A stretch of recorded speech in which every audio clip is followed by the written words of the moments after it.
साझा करने के लिए आगे बढ़ेंगे। कौन बनेगा करोड़पति सीजन 17 के एक एपिसोड ने पिछले 2 दिनों से सोशल मीडिया पर तहलका मचाया हुआ है। इसकी वजह बना है गुजरात का रहने वाला 10 साल का इशित भट्ट। वो इस शो में बतौर चाइल्ड कंटेस्टेंट शामिल हुआ था। अमिताभ बच्चन के सामने बैठा ये नन्हा कंटेस्टेंट कॉन्फिडेंस से भरा हुआ था, लेकिन इसी आत्मविश्वास में उसने बिग बी के साथ जो बर्ताव किया, उसने उसे रातों रात इंटरनेट पर भारत का सबसे नापसंद बच्चा बना दिया। इशित भट्ट 5वीं क्लास में पढ़ता है। उसने केबीसी में जिस आत्मविश्वास और तेजी से सवालों का जवाब दिया, उसने सारे दर्शकों का ध्यान तो खींचा, लेकिन बहुतों को उसका रवैया पसंद नहीं आया और इसके बाद कई लोगों ने उसे ट्रोल करना शुरू कर दिया।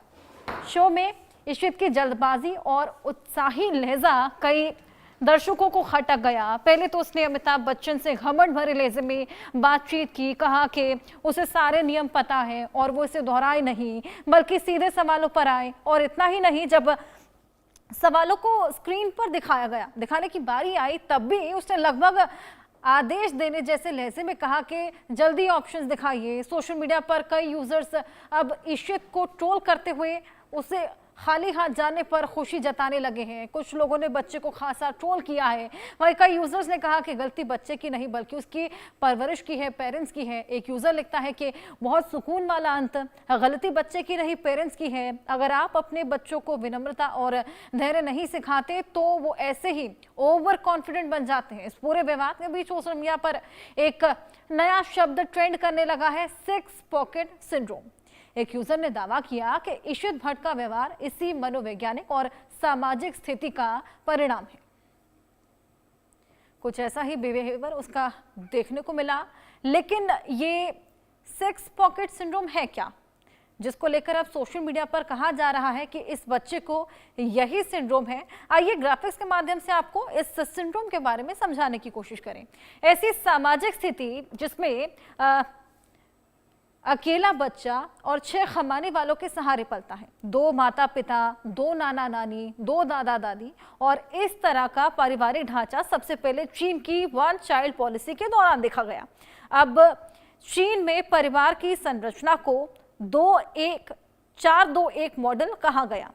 अब जब ये मॉडल यहाँ पर भी देखने को मिला तो इस ढांचे में बच्चा परिवार का केंद्र बन गया, सेंटर बन गया। सभी उसी पर ध्यान देने लगे। सभी वयस्क सदस्य उसकी हर मांग को पूरा करने की कोशिश करते हैं। खिलौने, कपड़े, पसंदीदा खाना, हर छोटी इच्छा बिना किसी देरी के पूरी हो जाती है, क्योंकि पूरा सेंटर ऑफ अट्रैक्शन वो बच्चा ही रहता है। ऐसे में उसकी हर मांग को पूरा किया जाता है, लेकिन इसके वजह से बच्चे में धैर्य खत्म हो जाता है। अब बच्चे में आत्म केंद्रितता और असंवेदनशीलता जैसी प्रवृत्तियां विकसित होने लगती हैं और इसी तरीके से इसी लहजे में वो बात करने लगता है। ऐसे बच्चे जो हर चीज को तुरंत चाहते हैं, ना सुनने के आदी होते हैं, कुछ भी नहीं सुन पाते और इसी वजह से उनको इस सिंड्रोम को देखने को मिलता है। 6 पॉकेट सिंड्रोम इसका नाम है और क्या कुछ इसमें होता है हमने आपको समझाने की कोशिश करी है, लेकिन इसके बारे में कुछ और समझने की कोशिश करते हैं। हमारे साथ पद्मश्री डॉक्टर संजीव बकई जो कि चेयरमैन है नेफ्रॉन क्लिनिक के, जुड़ गए हैं। बहुत स्वागत है संजीव जी आपका। डॉक्टर संजीव, ये 6 पॉकेट सिंड्रोम खासा ट्रेंड कर रहा है इस बच्चे की वजह से, जो कि केबीसी में आया था। जिस लहजे में ये अमिताभ बच्चन जी से बात कर रहा था, क्योंकि हमने देखा है जब उनके सामने लोग हॉट कुर्सी पर बैठते हैं, हॉट सीट पर बैठते हैं, तो बिल्कुल नतमस्तक रहते हैं। बहुत ज़्यादा उनके फैंस होते हैं अधिकतर लोग। और ये बच्चा जितना ओवर कॉन्फिडेंट था, जिस तरीके की बातें कर रहा था कि जल्दी ऑप्शंस बढ़ाइए, मुझे सब पता है, तो क्या वाकई उसको यही सिंड्रोम था? Good afternoon. ये बड़ा बिग रिफ्लेक्शन है जो आजकल के बच्चे, आजकल की सोसाइटी में जो हम कहते हैं जेन अल्फा, मतलब जो 2012 और 14 के बाद की जो जन्म से हैं, जो अब 10 और 15 साल के बीच में है। तो इस तरह के बच्चे रिफ्लेक्ट करते हैं कि पेरेंटल अपब्रिंगिंग, ओवर इंटेलिजेंस, जो बहुत ज्यादा प्यार देना, वैल्यू सिस्टम्स ओवरऑल फैमिली की डिग्रेड हो रही है। जो हम पुराने जमाने में कहते थे कि बच्चों को अच्छे संस्कार दो, वो यही प्रकट करता है। एंड अब न्यूक्लियर फैमिलीज हो गई हैं, पहले जॉइंट फैमिलीज होती थी। तो ये जो आप फ्रेज यूज कर रहे हो 6 पॉकेट सिंड्रोम, अब होता क्या है कि बच्चा एक है, 2 पेरेंट्स हैं, दोनों साइड पर ग्रैंड पेरेंट्स हैं, तो जो 6 लोग हैं इकट्ठा एक बच्चे पर सारा फोकस, सारा अटेंशन एक इंडिविजुअल पर है। अल्टीमेटली ये जो बच्चे हैं, क्योंकि इन्वायरमेंटल प्रेशर इतना ज्यादा है, सोशल मीडिया का प्रेशर, टेलीविजन का, cell phone addiction, false lifestyle value systems, food का बड़ा इम्पैक्ट होता है, fast food, ultra processed food, energy drinks, इस तरह का जो इम्पैक्ट होता है वो मानसिक स्थिति पर इम्पैक्ट करता है। और रिफ्लेक्शन क्या है इस बच्चे की? इमोशनली चार्ज, इस तरह के बच्चे को कॉग्निटिव एबिलिटी कम होती है। इसमें जो मैंने देखा है, जो इसकी जो क्लिपिंग है, ज्यादा एग्रेशन है, बिहेवियरल एब्नॉर्मेलिटी है, और इस तरह का impulsive behaviour, bordering on rude behaviour, वो भी एक नेशनल टेलीविजन एक बुजुर्ग आदमी के साथ, ये बिल्कुल बहुत पुअर रिफ्लेक्शन है पूरी फैमिली पर। इन तरह के बच्चों को, इस तरह के बच्चों को एक एयर ऑफ इनविंसिबिलिटी आ जाती है कि मतलब मैं कोई भी चीज गलत नहीं कर सकता। जल्दबाजी करना, इंपल्सिव करना, इंस्टेंट ग्रेटिफिकेशन, फ्रेज है इंस्टेंट ग्रेटिफिकेशन, कुछ चीज सुननी नहीं है, मेरे को सब चीज पता है। और एंड गेम तो यही था कि बच्चे ने जो गेम था वो हार गया। बट ये एक हारना इस गेम पर एक छोटी चीज है, पर ये ओवरऑल रिफ्लेक्शन है कि हमें ज्यादा टाइम बच्चों के साथ स्पेंड करना चाहिए। बिल्कुल। बच्चों को ठीक परवरिश के अलावा ठीक वैल्यू सिस्टम्स देने चाहिए। इस बच्चे में कोई धीरज, कोई ठहराव, कोई ह्यूमिलिटी नहीं थी। बिल्कुल। इस तरह से डिसमिसिव बिहेवियर एक लॉन्ग टर्म रिफ्लेक्शन पुअर करता है। बिल्कुल, जिस तरीके से इस तरह के जो बच्चे होते हैं वो सेंटर ऑफ अट्रैक्शन रहते हैं, हर किसी का प्यार मिलता है, हर कोई उसकी मांगे पूरी करता है। क्या लगता है सर, क्या सॉल्यूशन हो सकता है इसका? मेरा ख्याल पेरेंट्स को देखना चाहिए कि इस तरह का जो बिहेवियर ट्रेंड्स हैं उसको करेक्ट करना, बच्चे को प्यार से समझाना हमेशा बेटर रहता है।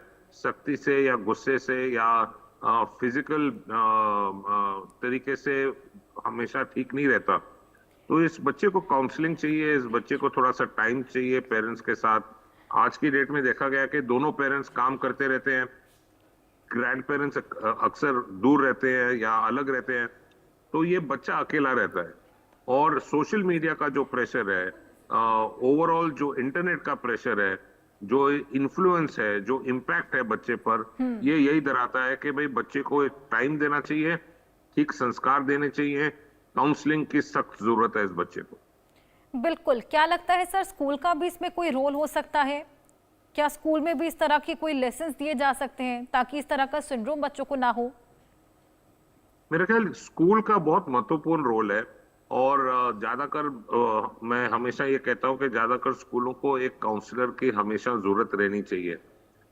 हर सेक्शन, हर एज ग्रुप में एक दो काउंसलर होने की जरूरत है।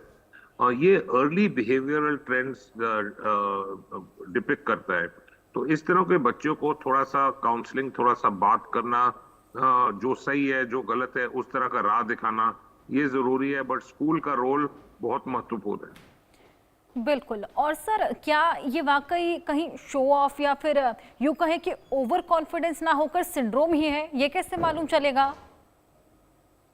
ये तो जैसे मैंने कहा, ये जो जनरेशन अल्फा है ये इसी चीज का डिपिक्शन है, कि वो ये महसूस करते हैं कि उनको सब चीज पता है, कोई सलाह की जरूरत नहीं है, कोई राय की जरूरत नहीं है, उनके पास सारा दुनिया की नॉलेज है। और ये इंपल्सिव हो जाते हैं, मतलब बिना सोचे समय फिर कदम उठाते हैं। अगर इसको इस एज में करेक्ट नहीं किया, बड़ी एज में 5-6 साल बाद ये और अलग प्रकार की गलतियां कर सकते हैं। तो इसीलिए इसी स्टेज पर बच्चे को करेक्ट करने की बेहद जरूरी। बिल्कुल। और अगर सर इसके कुछ अर्ली सिम्टम्स आप बता सकें जिससे इजी टू मेक आउट कि वाकई यही सिंड्रोम है बच्चे को? अर्ली साइंस तो यही है कि बच्चे की जो लैंग्वेज स्किल्स वो डिटेरियोरेट होती है, handwriting, spelling errors, attention span, impulsiveness, aggression, isolation, emotional, जो बच्चा के जो स्टेबिलिटी रहती है वो चेंज हो जाती है, cognitive skills, attention span, memory, इस पर इम्पैक्ट रहता है। तो ये इजी है पिकअप करना, या पेरेंट्स की तरफ से या स्कूल की तरफ से। बट ओवरऑल दोनों, स्कूल एंड पेरेंट्स दोनों ने इस तरह के बच्चे में इकट्ठा काम करना है।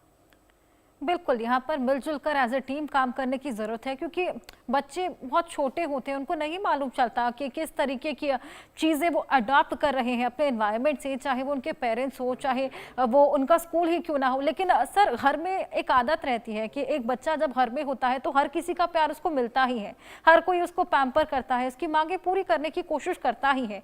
तो इस चीज़ से बच पाना भी तो बेहद मुश्किल है। तो फिर अगर किसी बच्चे को इस तरीका का सिंड्रोम डेवलप हो जाता है, फिर तो जो दोनों पेरेंट्स आज की डेट में देखा गया है ज्यादातर काम करते हैं, अर्ली मॉर्निंग निकल जाते हैं, शाम को लेट आते हैं, बच्चा या अकेला रहता है या कोई सर्वेंट के साथ या मेड के साथ रहता है, और उसको उतना टाइम मिलता नहीं जितना मिलना चाहिए, क्योंकि बच्चों के पास के लिए इतना टाइम नहीं रहता पेरेंट्स का। तो पेरेंट्स ऑफन ओवर इंडल्ज करते हैं, पैसे देख के या खिलौने देख के या नए कपड़े देख के या लाइफस्टाइल कल्चर एक्सपोज करके। तो ये हानिकारक है बच्चे की मानसिक स्थिति बिल्कुल। पर।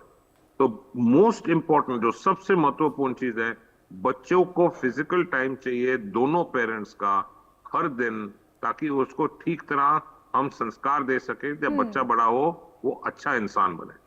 बिल्कुल, और हम अपने दर्शकों को भी यही कहना चाहेंगे कि इस वीडियो को ट्रोल ना करने की बजाय अगर इससे एक सीख ली जाए, इससे एक एग्जाम्पल लिया जाए कि इस तरह के सिंड्रोम भी बच्चों में उत्पन्न हो सकते हैं, और उसके लिए अभी से काम करना शुरू किया जाए तो ज़्यादा बेहतर होगा। बहुत शुक्रिया सर आपका हमारे साथ जुड़कर ये तमाम जानकारियाँ शेयर करने के लिए। इसी के साथ वक्त